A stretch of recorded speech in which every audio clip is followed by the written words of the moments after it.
Hello बच्चों, कैसे हो आप सब। उम्मीद है आप सब एकदम बढ़िया फिट एंड फाइन एंजॉय कर रहे होगे। तो आज की क्लास में हम पढ़ने जा रहे हैं हेरॉन्स फार्मूला का डेरिवेशन।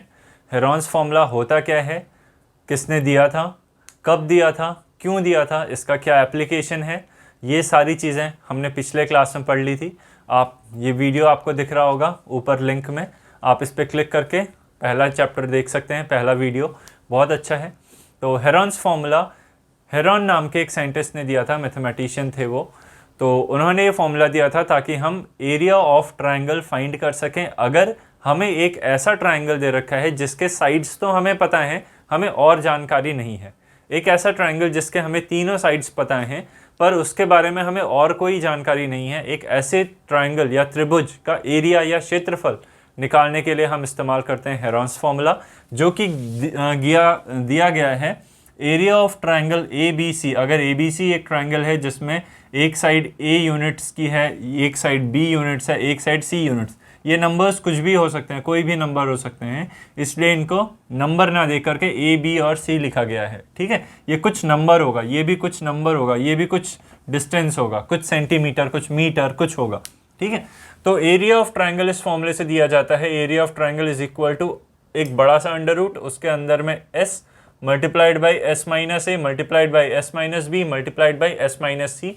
यहाँ पर जो एस है उसका नाम है, उसे हम कहते हैं सेमी पेरीमीटर, जो कि होता है पेरीमीटर का आधा। पेरीमीटर होता है sum of all sides of a triangle. या फिर जब आप ऐसे समझो, पेरीमीटर का समझने का क्या मतलब है, अगर आपने यहाँ से ये एक पार्क अगर है, ये एक तरीके का अगर पार्क है और इस ट्रायंगुलर पार्क है, तो अगर आप यहाँ से दौड़ना शुरू करते हो तो यहाँ से यहाँ गए, ए से बी गए, बी से सी गए, सी से ए गए, तो टोटल डिस्टेंस एक राउंड लगाने में टोटल डिस्टेंस, आउटर डिस्टेंस आपने कितना कवर करा, वही उस फिगर का पेरीमीटर कहलाता है। तो यहाँ पर पेरीमीटर हो जाएगा ए प्लस बी प्लस सी और सेमी पेरीमीटर हो जाएगा ए प्लस बी प्लस सी होल का आधा।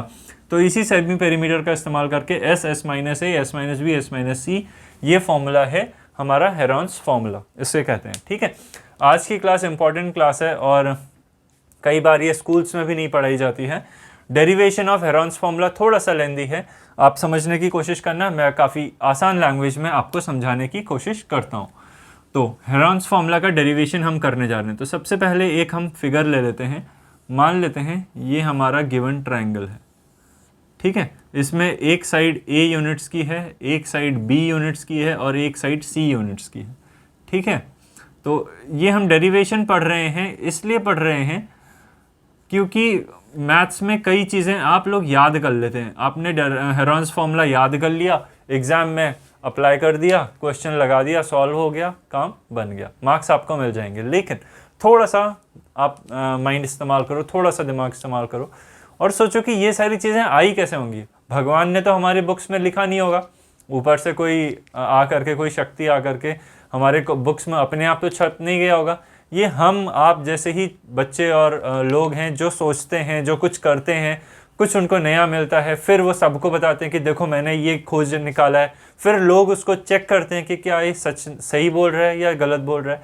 सही बोलता है, वो प्रूव हो जाता है, तो एक उसकी एक तो तारीफ़ होती है, वाहवाही होती है और दुनिया उसको बोलती है कि आपने एक नई चीज़ डिस्कवर कर दी है, और फिर वो हमारी बुक्स में आ जाती है। तो ये एक प्रक्रिया है जिससे हम हमारी दुनिया को और समझते हैं और नई नई चीज़ों को जानने की कोशिश करते हैं। तो अब आप सोचो कि हेरॉन साहब जो उस टाइम पर 10 AD, आज चल रहा है 2023, और आज से 2000 साल पहले, लगभग 2000 साल पहले हेरॉन साहब ने किस तरीके से अपना दिमाग इस्तेमाल करा होगा, कैसे ये फॉर्मूला, एक अजीब सा फॉर्मूला, कैसे उन्होंने डिराइव किया होगा। तो प्रॉब्लम से शुरुआत करते हैं। जैसे उनके सामने भी ये प्रॉब्लम आई होगी कि अगर एक ट्रायंगल दे रखा है जिसके तीनों साइड्स अलग अलग हैं, ठीक है, या तीनों साइड्स, उनको सिर्फ साइड्स पता हैं और उनको उस ट्रायंगल का एरिया निकालना है, तो किस तरह से निकालेंगे। अब उनको भी ये पता होगा कि हाफ बेस इनटू हाइट एक फॉर्मूला था जो शायद से इस डेरिवेशन से पहले डिराइव हो चुका होगा। तो उनको भी पता रहा होगा कि एरिया ऑफ ट्रायंगल निकालने के लिए हाफ बेस इनटू हाइट एक फॉर्मूला होता है। पर उसको यहाँ पर कैसे लगाएं, क्यों? क्योंकि इस ट्रायंगल में तो हमें बेस तो पता है, चलो हमने बी को बेस मान लिया, बट हमें हाइट नहीं पता है, हमें इस ट्रायंगल की हाइट नहीं पता है कि क्या है। ठीक है, और ये बेस और हाइट हमेशा 90 डिग्री होता है। तो उनको एक बात तो कंफर्म थी कि अगर एरिया ऑफ दिस ट्रायंगल निकालना है तो वो हाफ बेस इनटू हाइट अगर हम लगा देंगे तो निकल जाएगा। लेकिन अब हेरॉन साहब को हाइट नहीं पता थी, हाइट नहीं पता है तो एरिया कैसे पता चल जाएगा। तो हमारा मेन एम हो जाएगा कि हाइट को निकालना। हाइट अगर निकल जाएगी तो एरिया इस ट्रायंगल का निकल जाएगा। अब हम एक छोटा सा काम करते हैं, हम इस कोने से इतनी डिस्टेंस को अगर x मान लें अगर, ठीक है, तो ये बची हुई डिस्टेंस हो जाएगी b माइनस एक्स। कोई दिक्कत इसमें? कोई दिक्कत नहीं, आराम से। अगर इतना डिस्टेंस x मान लिया तो इतना डिस्टेंस b माइनस एक्स है, जबकि ये पूरा का पूरा है b। तो अगर आप इस ट्रायंगल की बात करी जाए, अब आप जानते हो पाइथागोरस थ्योरम एक चीज़ होती है, पाइथागोरस थ्योरम, ये भी आपने पढ़ा होगा।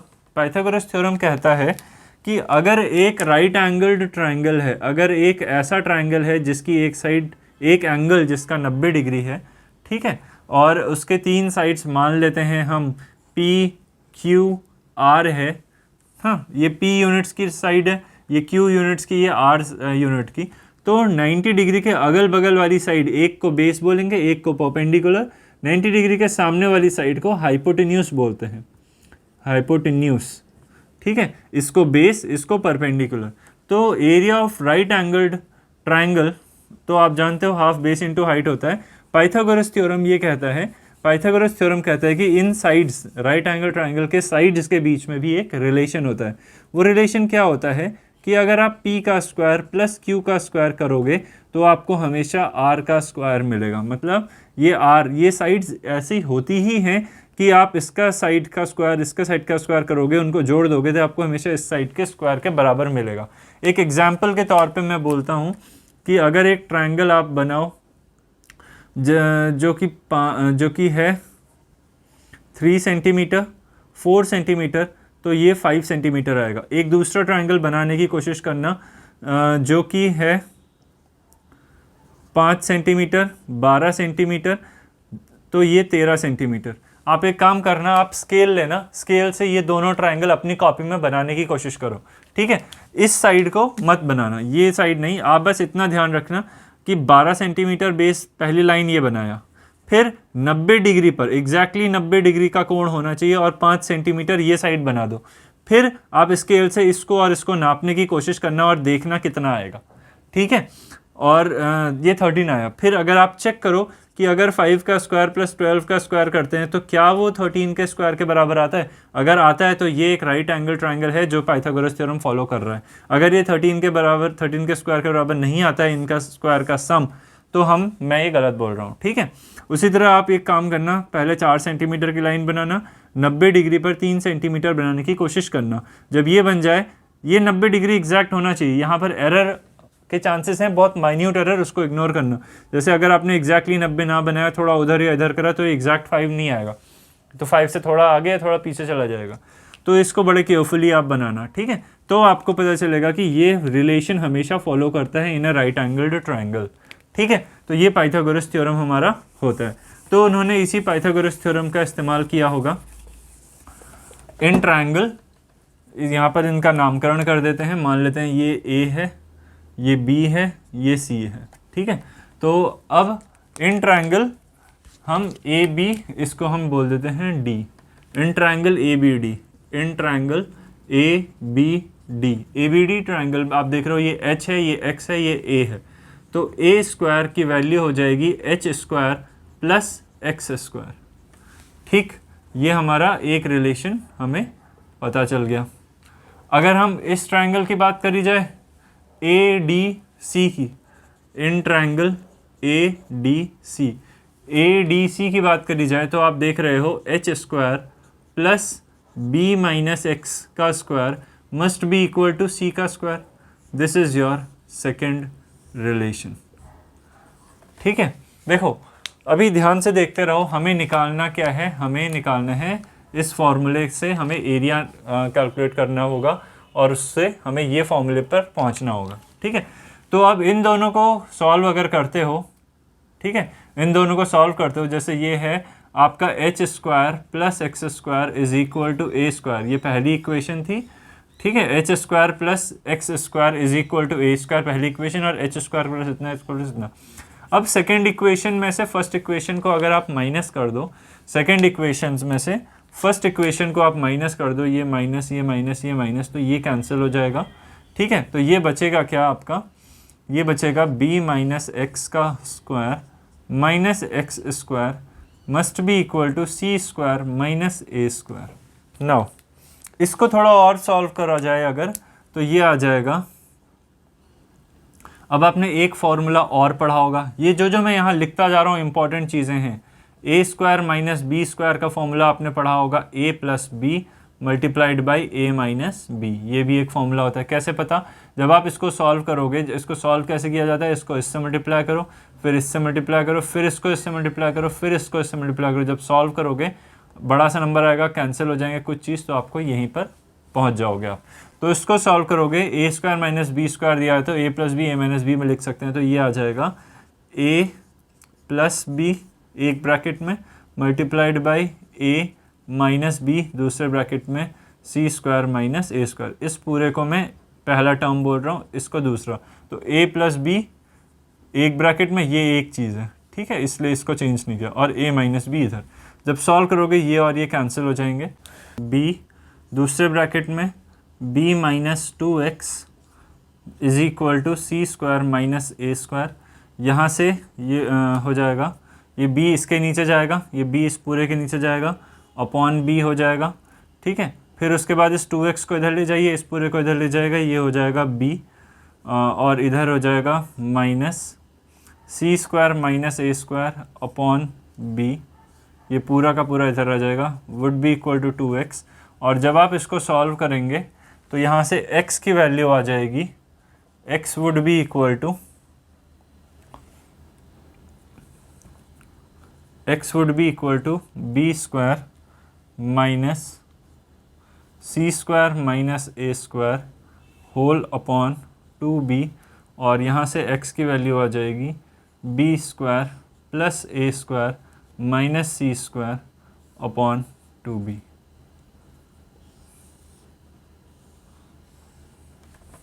अब हम वापस से चलते हैं एरिया ऑफ ट्रायंगल में। एरिया ऑफ ट्रायंगल हम जानते थे हाफ बेस इनटू हाइट होता है। अच्छा, अगर हम दोनों तरफ स्क्वायर कर देते हैं, दोनों तरफ स्क्वायर कर दें तो इधर एरिया का स्क्वायर आएगा, 1/2 का 1/4 हो जाएगा, ये हो जाएगा बी स्क्वायर, ये हो जाएगा एच स्क्वायर। ठीक, ये हमें एक फॉर्मूला पता है। अब आपको यहाँ से ये पता है एच स्क्वायर, एच स्क्वायर को आप यहाँ से उठा सकते हो a square minus x square करके।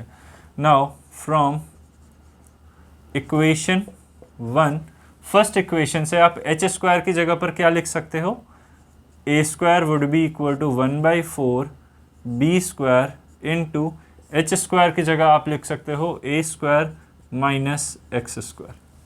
ठीक है, इस तरह से लिखा जा सकता है। अब a square minus x square को आप लिख सकते हो a plus b into a minus b, a plus x into a minus x, तो ये हो जाएगा 1/4 b square a plus x a minus x. अब आप इसको जब सॉल्व करोगे ये हो जाएगा a square is equal to B square upon 4, और यहाँ पर a plus x, a plus x की जगह पर हमने लिखा बी स्क्वायर प्लस ए स्क्वायर माइनस सी square whole upon 2b bracket बंद, ये हो गया ए प्लस एक्स, और मल्टीप्लाइड बाय ए माइनस, ये x की जगह पर हम पूरा का पूरा x उठा रहे हैं यहाँ से, ठीक है, a माइनस बी, तो ये हो जाएगा बी स्क्वायर प्लस ए स्क्वायर माइनस सी स्क्वायर होल अपॉन 2b। ठीक है, तो ये हमारे पास हो गया ए स्क्वायर की वैल्यू। अब मैं वापस यहाँ पर जाता हूँ। अब आप देखिए, अब इसको सॉल्व करना है। अब यहाँ पर जब एलसीएम लेंगे, ठीक है, तो ये 2ab यहाँ आ जाएगा, ये 2b, इसके नीचे 2b बनाना अगर होगा हमें, अगर इसके नीचे 2b बनाना है, एलसीएम लेना है, तो ऊपर हम 2b से मल्टीप्लाई करेंगे और डिनोमिनेटर में 2b से मल्टीप्लाई कर देंगे और फिर इसको एक साथ लिख देंगे। तो ये हमारा ए स्क्वायर आ जाएगा बी स्क्वायर अपॉन 4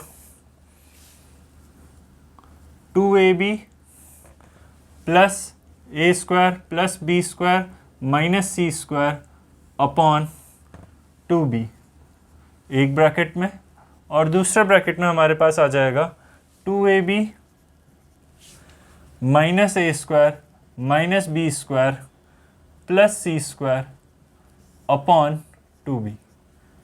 ठीक, यहाँ तक हम पहुँच गए हैं। अब इतना करने के बाद हम ये देख सकते हैं कि ये पूरा है a प्लस बी का होल स्क्वायर। ठीक है, a प्लस बी का होल स्क्वायर, और यहाँ पर भी ऐसा कुछ बन रहा है। ये हो जाएगा बी स्क्वायर अपॉन 4 ब्रैकेट में a plus B whole square minus C square upon 2b। ठीक है, a प्लस बी का होल स्क्वायर बन रहा है यहाँ पर, और दूसरे ब्रैकेट में बन जाएगा सी स्क्वायर माइनस ए प्लस बी का होल स्क्वायर अपॉन 2b। ठीक है, ये इस तरह से बन रहा है, जैसे सी स्क्वायर माइनस ए प्लस बी का होल स्क्वायर करोगे तो ए माइनस बी यहाँ पर आएगा, तो ये हो जाएगा a square plus b square minus 2ab, और जब ब्रैकेट बाहर है तो माइनस ए square minus B square plus 2ab। ठीक है, तो ये इस तरह से बन जाएगा। अब इसको आप जरा सॉल्व देखोगे तो बी स्क्वायर है, ये बी कटा ये भी कटा, क्योंकि ये सब मल्टीप्लाई में है इसलिए। ठीक है, तो ये 2 और ये 2 और ये 4 है तो 1/16 बन जाएगा। ब्रैकेट के अंदर ये बन जाएगा a square minus B square, और यहाँ पर भी ए स्क्वायर माइनस बी स्क्वायर बन रहा है, तो A plus B A minus b ये बन जाएगा, और ए plus B A minus b ये बन जाएगा, पर ये एक टर्म है और ये एक टर्म है। ठीक है, तो एक पहला टर्म स्क्वायर माइनस दूसरा टर्म स्क्वायर, ये हो जाएगा ये पहला टर्म प्लस बी और दूसरा टर्म माइनस के साथ। ठीक, उसी तरह ये बन जाएगा, ये मल्टीप्लाई में है, ये पूरा बन जाएगा a प्लस बी मल्टीप्लाई में और a माइनस बी मल्टीप्लाई में। जब आप इसको सॉल्व करोगे ये हो जाएगा 1/16। अब एक काम करो, अब इस 16 को आप 16 को लिख सकते हो 2 इंटू 2 इंटू 2 इंटू 2, 2 2 ज़ा 4, 4 2 ज़ा 8, 2 ज़ा 16। ठीक है, तो इस 16 को हम 4 ब्रैकेट, क्योंकि ये सब आपस में मल्टीप्लाई में है। ठीक है, तो इस 16 को हम चारों ब्रैकेट में भेज सकते हैं। तो ये हमने लिखा a plus B plus C whole upon 2 multiplied by a plus B minus C whole upon 2 multiplied by a minus B plus C whole upon 2, ये बन जाएगा multiplied by minus a plus B plus C whole upon 2 इधर। ठीक, अब हम इसको ऐसे कर रहे हैं a plus B plus C. अब हम जानते हैं पेरीमीटर, हम जानते हैं a plus B plus C है, और सेमी पेरीमीटर है a plus B plus C upon 2। तो ये फर्स्ट वाला टर्म तो बन गया सेमी पेरीमीटर s।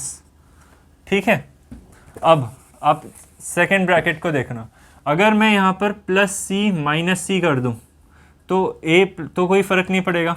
ठीक है, अगर मैंने प्लस सी किया न्यूमरेटर में और माइनस सी भी कर दिया तो कोई फ़र्क नहीं पड़ेगा, लेकिन a प्लस बी प्लस सी मेरा पेरीमीटर बाय 2 बन जाएगा।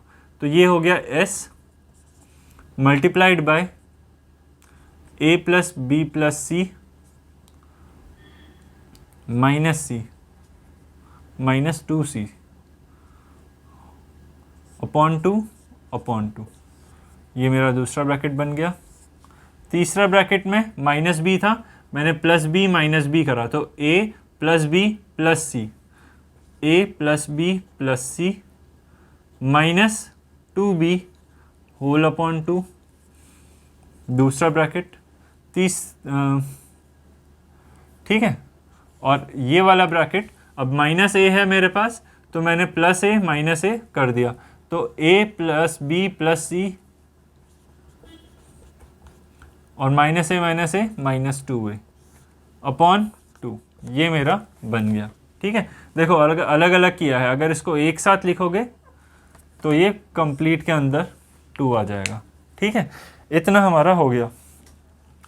अब अगर आप इसको सेपरेट कर दो तो ये s बन जाएगा, ये s बन जाएगा और ये s आ जाएगा। सेपरेट करोगे तो ये दोनों के पास जाएगा, जैसे कि मैंने यहाँ लिखा था। तो सेपरेट अगर करोगे तो इसके पास अपना 2 रहेगा और यहाँ पर 2 आएगा, ये अपॉन 2, अगर इसको सेपरेट करोगे तो अपॉन 2, ठीक है। अब ये हो जाएगा s मल्टीप्लाइड बाय ये पूरा s माइनस 2 से 2 कटा c, s माइनस 2 से 2 कटा b और s माइनस ए। ये हो गया क्या, ये हम क्या निकाल रहे हैं, ये कहाँ पे पहुँचे हम, a स्क्वायर हम निकाल रहे हैं। तो यहाँ से अगर आप a की वैल्यू निकालोगे that is area of triangle s minus a, s minus b and s minus c। तो यहाँ पर हमने फाइनली आ करके अपना डेरिवेशन कंप्लीट करा। Hence we have proved the Heron's formula of area of triangle is s minus a, s minus b, s minus c whole का under root. एक गलती जो बहुत बच्चे करते हैं वो ये है कि जब भी ये हमने डेरिवेशन कंप्लीट कर लिया और उम्मीद है मुझे कि आप सब समझ गए होंगे। एक गलती जो बहुत सारे बच्चे करते हैं वो ये है कि कभी अगर उनका एरिया आया अंडर रूट 4 तो वो मान लीजिए ये लेटेस्ट से है एग्जाम्पल, कभी अगर उनका एरिया जैसे अंदर की चीज़ कैलकुलेट करके 4 आई तो वो कुछ बच्चे इसको ऐसे लिखेंगे आंसर में +-2। ये एक ब्लंडर है बच्चों, ये कभी मत करिएगा, ये एक ब्लंडर है, this is a mistake, this is wrong. +-2 कभी नहीं आ सकता, कारण एरिया कभी भी नेगेटिव में नहीं आएगा, किसी भी चीज़ का एरिया कभी नेगेटिव में नहीं आएगा, ये पहली बात। तो आप ये नेगेटिव का साइन लगाएंगे ही नहीं, हमेशा एरिया आंसर पॉजिटिव में ही आएगा, पहली बात। दूसरी बात, यूनिट, अगर ये सेंटीमीटर सेंटीमीटर सेंटीमीटर है तो एरिया यूनिट सेंटीमीटर स्क्वायर में लिखना, अगर ये मीटर मीटर मीटर है तो मीटर स्क्वायर करना। अंडर रूट के बाहर पॉजिटिव ही वैल्यू आएगी और नेगेटिव नहीं आएगी, इसके लिए मैंने एक अलग वीडियो बनाई है, आप इस वीडियो को चेक कर सकते हैं। ये एक थोड़ा लंबा डेरिवेशन था पर उम्मीद करता हूँ कि ये आपको मज़ा आया होगा, आप अच्छे से सीख गए होंगे और इस टॉपिक पर अब आपको कोई भी डाउट नहीं रह गया होगा। तो हेरॉन्स फार्मूला एक बहुत ही अच्छा इंपॉर्टेंट फार्मूला है जिसको आप सबको आना चाहिए। नेक्स्ट क्लास में हम इस टॉपिक पे बेस्ड क्वेश्चंस करेंगे। तो thank you very much, have a nice day.